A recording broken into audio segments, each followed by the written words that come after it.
Purposely. Your life, God's purpose. Listen at onpurposely.com. Welcome to the Gospel Tech Podcast, a resource for parents who feel overwhelmed and outpaced as they raise healthy youth in a tech world. As an educator, parent, and tech user, I want to equip parents with the tools, resources, and confidence they need to raise kids who love God and use tech.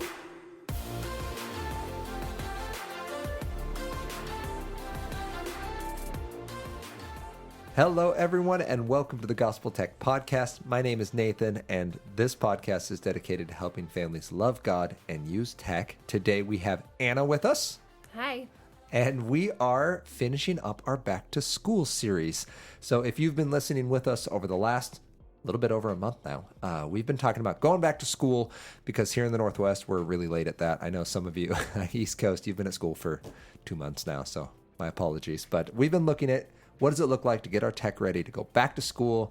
We looked at healthy steps we could take to healthy tech. Ooh, that was a mouthful. What to do when your child asks for new tech, how to make friends in an online world, finding balance, keeping the internet safe. And today, wanted to kind of wrap up this conversation by looking at what we call analog adventures.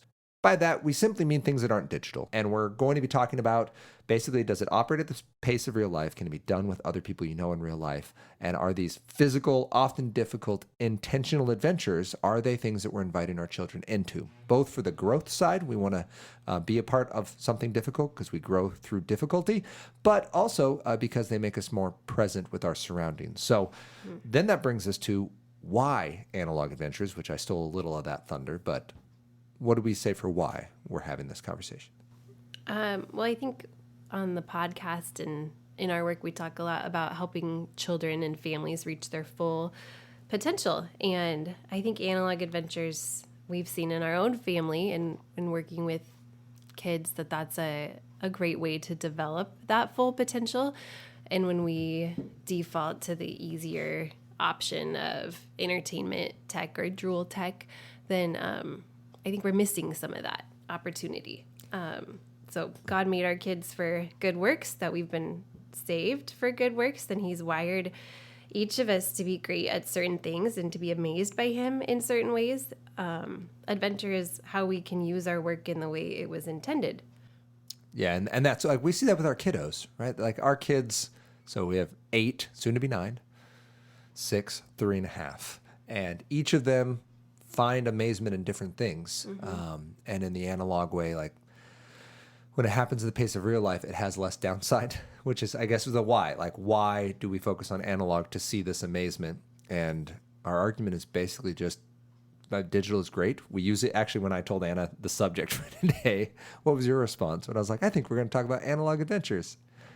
Oh, I just feel like, listener, this is hard for me. I default to, like, this is not a natural choice for me to pick an analog adventure. I feel like I have to fight against it's. I would rather just turn on a show and let's watch a movie and not.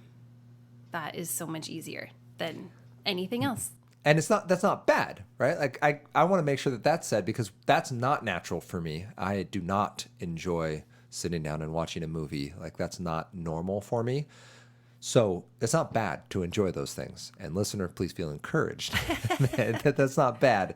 We're not saying analog adventures are the only biblical way to enjoy time with your kids or something. We're saying that because they're not easy, because it can be a difficult default, let's emphasize the value of these pace of real life adventures we're having. And I loved what Anna brought up there, that we were made for work. Like in the perfect garden, Adam worked.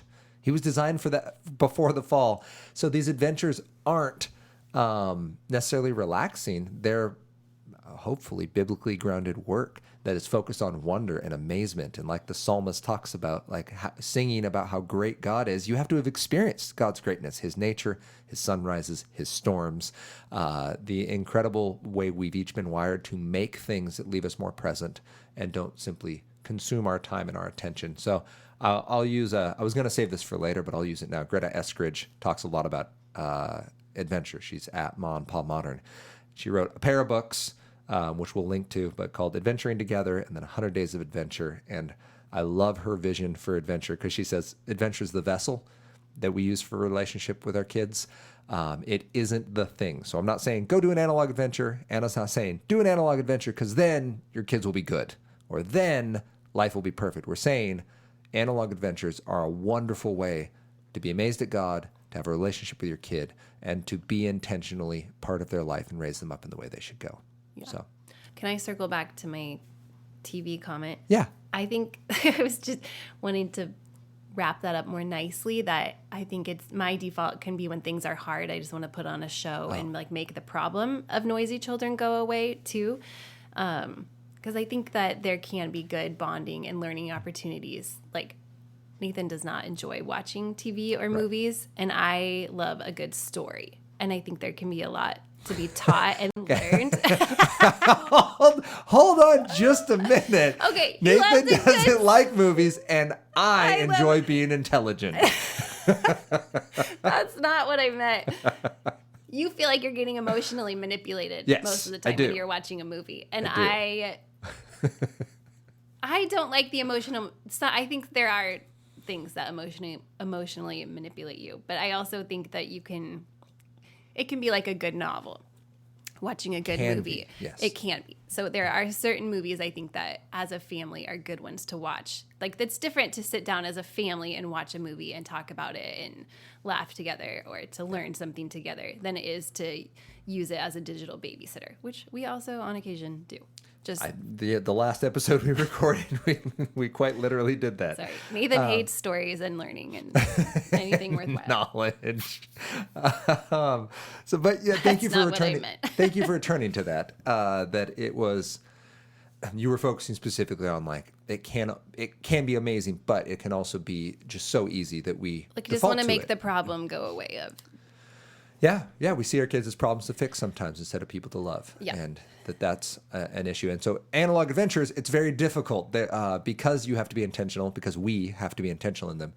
These force us to be more present and more intentional, and by golly, our kids can still be problems that we want to fix. But this is a cool way to, I think, bring it in. So my hope in doing this, when I pitched the idea to Anna, was I want to make sure this doesn't come off as here's things we do perfect and you should be more like us. Instead, I really want this to be, and Anna's going to help me moderate from this, what families could do in a hypothetical world to practically, this is how we can make this happen on a limited budget, on a limited time frame. If you don't like going outside.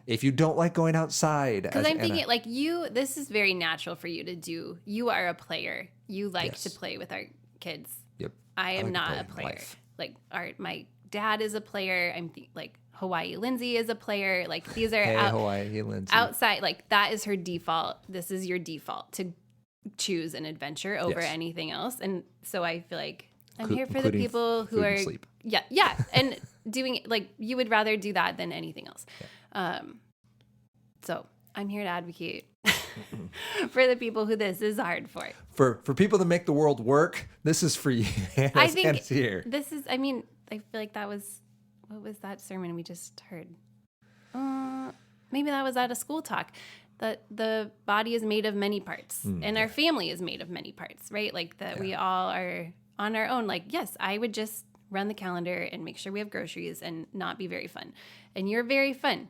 And would never grocery shop or clean our house. I would be a golden retriever until the sun goes down. And our children all are different parts of that team and body. And so I think it's important we need each other. Anyway, sorry. No, you're good. One part is not more valuable than the other. Yeah. Is what I was trying to say. An excellent point to make as we look at these adventures. So please note, the reason we brought that up is these adventures are awesome. Please hear that you don't have to do them all. And they can be done in whatever way works for your family and your personalities. Anna does adventure differently than myself. But I put together 13 because I'm not superstitious. I don't even cur. So I put together a list of 13. Feel free to add any as you go along, Anna, if you're like, oh, you forgot this. So these are just options people could consider. And to walk out what it looks like. So the first is just simply read a book, which... A wonderful book that we've actually found encouraging in this is the Read-Aloud Revival. And there's a podcast called The Same Thing? It's Sarah Mackenzie is the gal's name. And she Read-Aloud Family. Read-Aloud Family is her podcast. Yeah. She's a great resource if you are looking for book references or how to create a culture of readers. Or if you're a homeschool parent, she has great resources on integrating that into your homeschool day. The 1 year that I homeschooled, she was very helpful. And I just appreciated her. She had a lot of like good guided questions, and like if that's not natural for you, some ways to integrate that into your family. And then the thing I just actually the other day printed it out. It was like, it's always so nice to have somebody vet books for you, because it can be scary to walk into the library sometimes and just grab anything off the shelf, because you might not want your child reading just whatever is on the library shelf. And so I just printed off like 2 or 3 pages of books boys love from ages 4 to 7. She has them broken down in age groups. So I was like, great, here's 30 books for each of my kids to start plowing through when they're looking for something new. Sorry, can I just want me to keep talking about reading? that is probably more natural for me to want to do that adventure, and something easy for me to do because I like to read.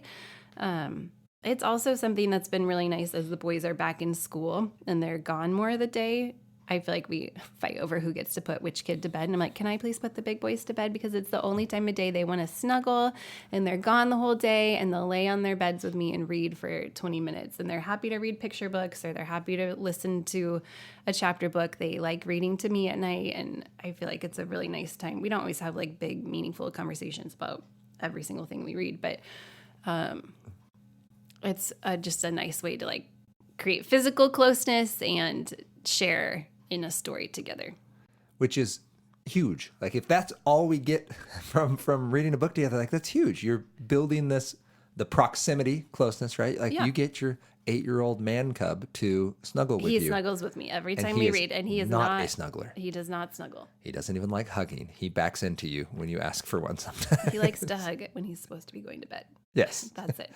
Yeah. He'll come down for an extra hug. That's his trick. But I thank you for bringing that up, that is an amazing opportunity and just use of that time. Sometimes it's uncomfortable to read aloud, so let's just acknowledge that. That's many of our least favorite parts of school was that popcorn reading. And just know that it's like singing with your child. Like they don't care what your voice sounds like. They care about your presence. Oh, no. And I don't do voices. Nathan reads with voices. Oh, but I'm just saying like some people don't like reading out loud. They think sure. they don't read fluently enough, or they like popcorn reading gives people anxiety. Yeah. And so your kiddos just want you to be there. So just know that. While you were saying that, I was thinking of, second resource, Gladys Hunt. Oh, The Honey for a Child's Heart. Yes. Yeah, that's a great one too, with several different chapters and explanations on from really little to high school age book recommendations. Yeah. So I will say in Young Life, I would use, this was a veteran leader gave me this suggestion. I would use a read aloud to get my middle school aged boys to calm down at night, because it's camp. Everyone's all hopped up on sugar and sunshine. And I would bring either Narnia or Hobbit, and I would just read it for like 45 minutes every night. And the boys would just either pass out or lay silently and listen. And it worked year after year with different groups of people. So just know that your middle school kid still isn't too cool to be read to, but it will take the right book and such. So that's number one. Number two might feel like an obvious, but it's read the Bible. Reading the Bible is an amazing opportunity for us to learn from the Lord together. So I think it breaks down the barrier of what I've had to do is I felt for a long time like I had to know all this stuff, and then I had to deliver it. Like I'm the Bible specialist in our family. Sermon. Like a sermon. And this was a mistake I used in Young Life. Many of my very gracious Young Life former kiddos, now friends, would be able to tell you about Nathan's sermons. But reading the Bible together and simply putting all of us under Scripture together. It can be Proverbs. Those are very practical. They can be Psalms because kids understand worship really well. Or it can be, Gospels or wherever you choose. But reading it together to see God's character and his goodness and to have that. And a book that we've enjoyed for reading the Bible with our kiddos has been the Jesus Storybook Bible. Mm-hmm. I personally love it. I believe Anna likes it for the same reason, but it does a great job at keeping the focus of the gospel throughout the whole piece. So it's not like, here's David, be like David, because God was impressed with him. it does a really nice job of be like, nope, David was bad at life, but God's still good. And David put his trust in God, and you can too. So reading the Bible together, did I button that up well? That was excellent. Fabulous. Then the third would be what you've done really well. This is something I do terrible at, is devotionals. Oh, well, it kind of fits into reading the Bible together. I would respectfully disagree on, like, there's a Bible verse, but like I want to read the Bible as like its own source. This is a third party text. Okay.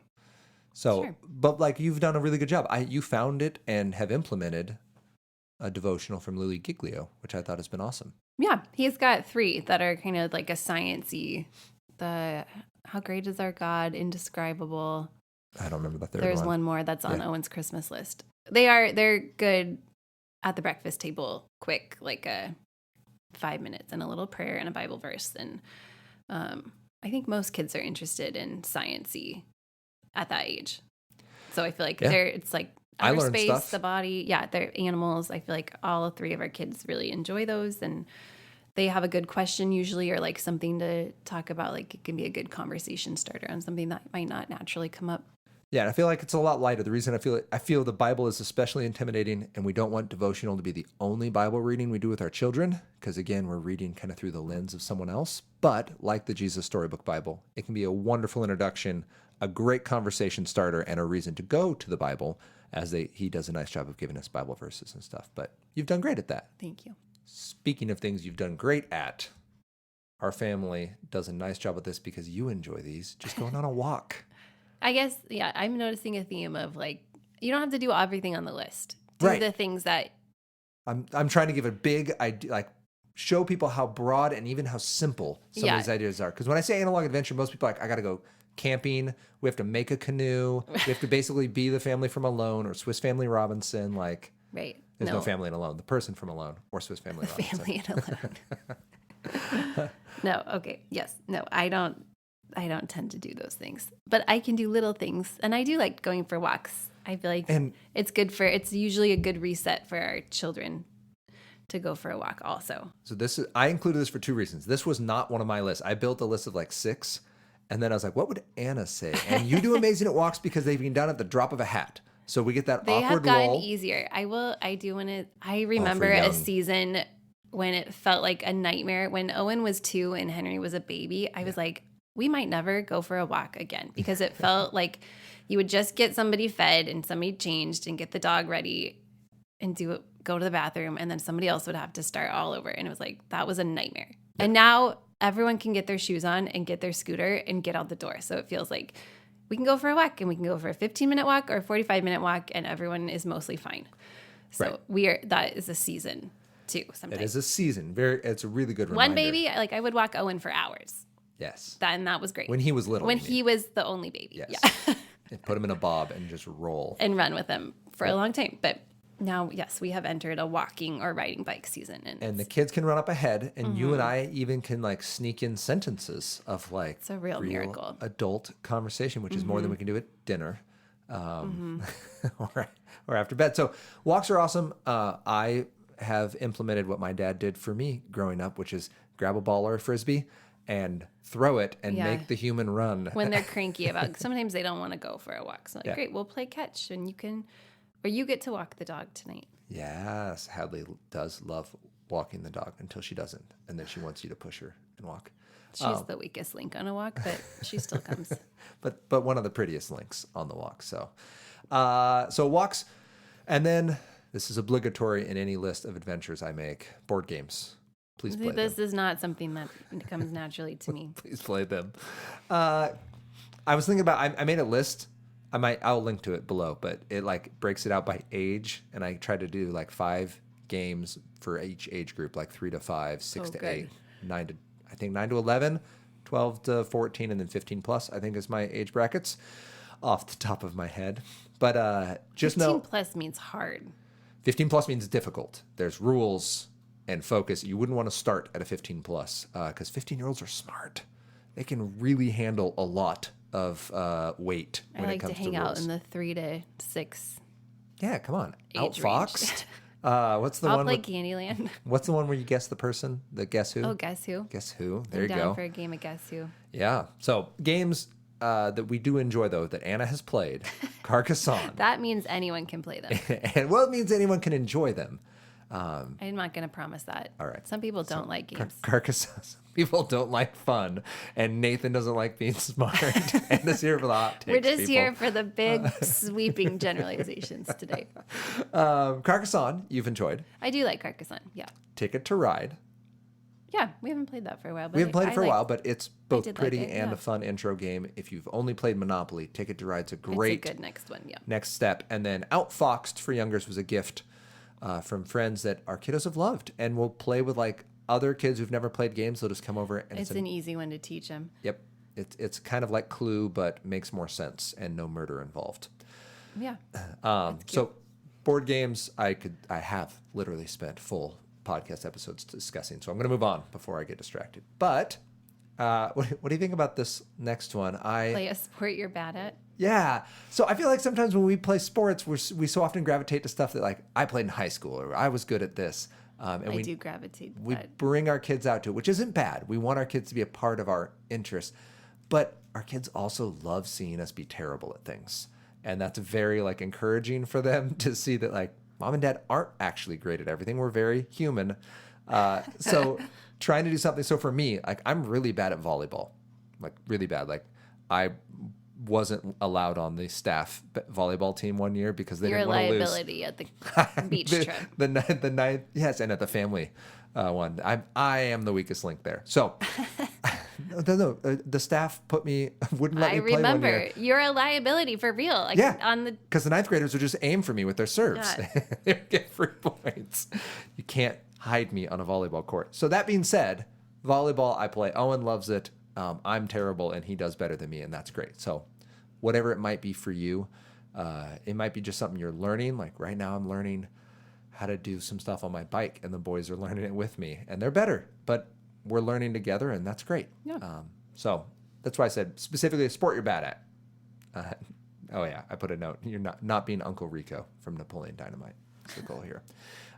Any kind of tag. play tag with your kids. Any kind of tag. So I personally like running less, so laser tag works well for me. Some people are not comfortable with guns, so I get that. So find a kind of tag you're comfortable with. I feel like this is a thing that I would organize, and I don't want to play. Ooh, but I'm happy clever. to organize this game. You did that for Owen's birthday. You've implemented. Yeah, I just feel like it's okay to be like, I'm 37 and I'm not playing tag anymore.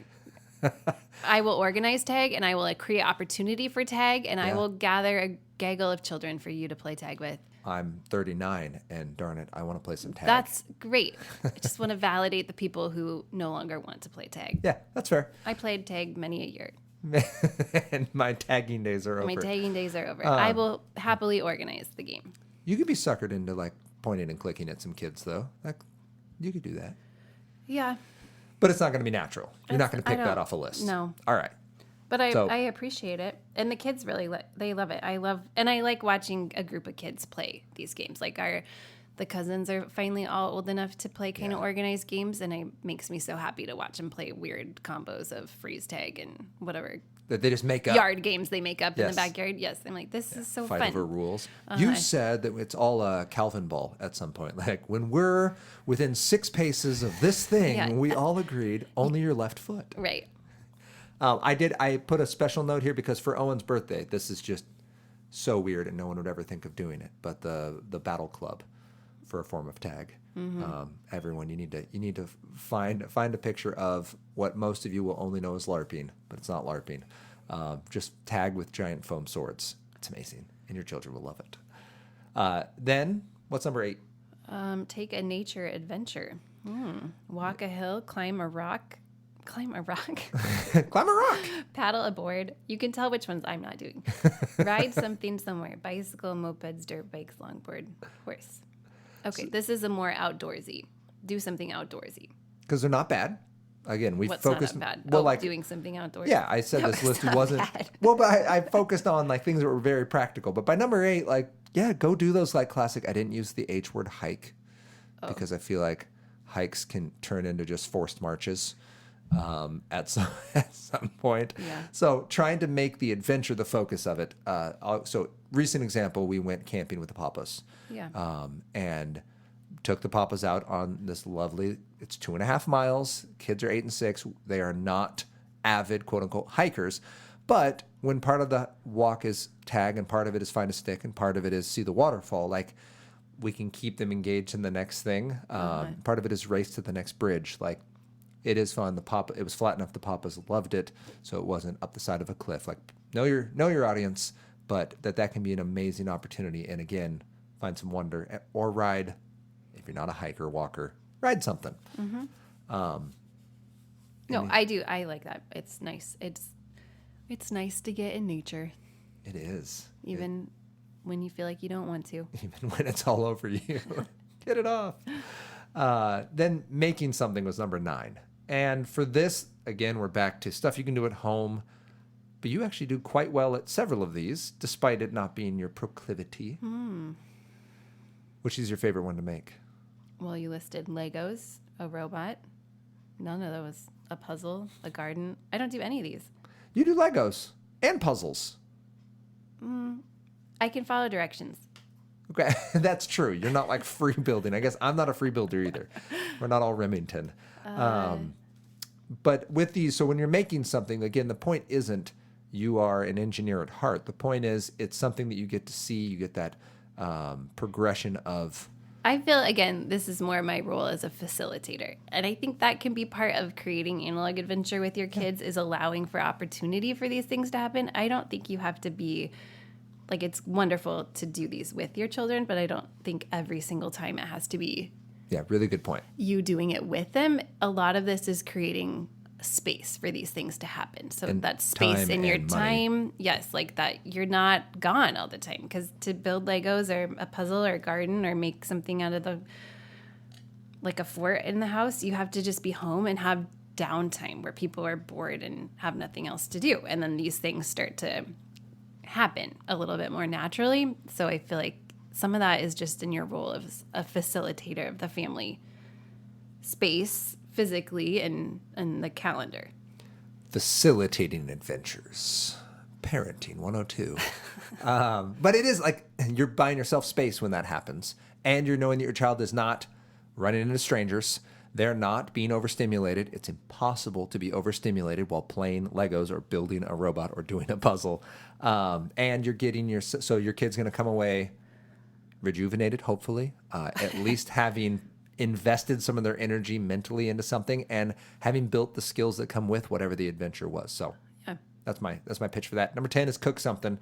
And when I've brought this up before, you've been like, no, don't cook things with your kids. Well, again, you can just They tell what will I destroy- don't like they to will do. destroy it. I don't enjoy cooking with our kids, But but you I just also baked with just them the don't other like day. cooking. So that's part That's of it. true. You like to cook. Yes. And so it's more fun for you. But you just baked with them the other day. And we're sorely disappointed at the result. I did. I passed off my cookie making duty to them, which is a good, like, for them to try to do it. And cookies then are part of the regular- I was like, I eat cookies every day. If you guys know Anna or have ever been at a church Zoom meeting, you would know that Anna loves her cookies. And I delegated the duty because we were trying to get them done fast. And I was like doing something else. So the boys did it. Something went wrong. They're edible. They just Sure. are not. They have chocolate chips in them. They're not goes perfect. a long ways. No, not perfect. Very flat. Again, I facilitate a lot of adventure. That's what I'm learning from this episode. Yeah. Anna's noting that we're noting that for Anna, life is a group project. And I will be the facilitator. Somebody needs to know what's happening. And some of us are just so good at being energetic. So Yeah. that's great. This is something you do, drawing, painting. Yes. And you're both good at it, and the boys love doing it with you, which is super cool. I love seeing that because, my goodness, I can't draw or paint to save my life. I did just pencil in. I feel like we struggle in the after school hour. What do you mean by struggle? Because I'm tired from that. Like, we get home at like 3:30. The 3:30 to 4:30 to 5 Yeah. hour to hour and a half can be a little bit tricky. And we're not home every night I feel like we have piano or somebody will have a sport community practice. or whatever. Yeah. But on the nights that we're home, it can feel a little like I'm tired, they're tired, but it's still a long time till dinner. And Nathan's still working or so I did just kind of make a mental list. I feel like that's where the temptation, not that it's bad, like, again, great. If it's part of your rhythm, like this is when we watch a show or whatever. This is when they get tech time. That's fine. I feel like I just was kind of brainstorming the other day, like, okay, what would recharge me and what would recharge them to kind of decompress from that school whirlwind. So we did just make a little list the other day, and I've started just writing it on the chalkboard when they come home. Like, these are, we're going to go for a walk, or we're all going to go outside and shoot hoops. Or we got the paints out this weekend.